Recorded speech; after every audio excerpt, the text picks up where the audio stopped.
Para mas mapaigting pa ang pagpapatupad ng disiplina sa kalsada, isang panukalang batas ang inihain sa Senado laban sa iligal na paggamit ng sirena at blinkers. Si Daniel Manalastas sa sentro ng balita. Isinusulong na sa Senado na magangipin ang batas laban sa mga wangwang. Sa inihaing Senate Bill number 2635 ni Senate Majority Leader Joel Villanueva, ibagbabawal na ang paggamit ng mga wangwang at iba pang emergency vehicle lights kung ikaw ay hindi naman otorisadong gumamit nito. Papayagan lang ayon kay Villanueva ang mga sasakyan ng AFP, NBI, PNP, Bureau of Corrections, BJMP at iba pang law enforcement agencies. Kasama rin dyan ang mga ambulansya, mga truck ng bumbero o firefighter volunteers.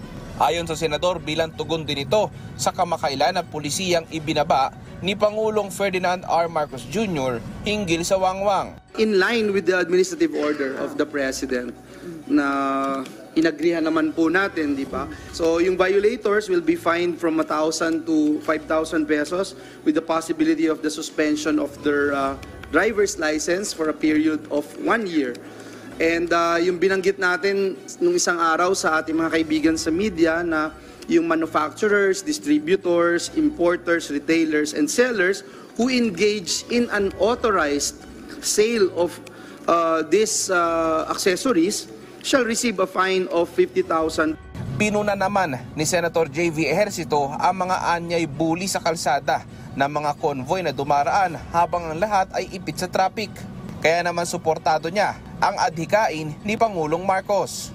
Sabi naman ni Senator Grace Poe, dapat ang mga opisyal ng gobyerno ang manguna sa pag-iwas sa pang-aabuso. Pantay-pantay daw dapat sa kalsada. Ang biyahe raw ng government officials ay kasing importante rin ng biyahe ng ordinaryong mamamayan. Daniel Manalastas para sa Pambansang TV sa Bagong Pilipinas.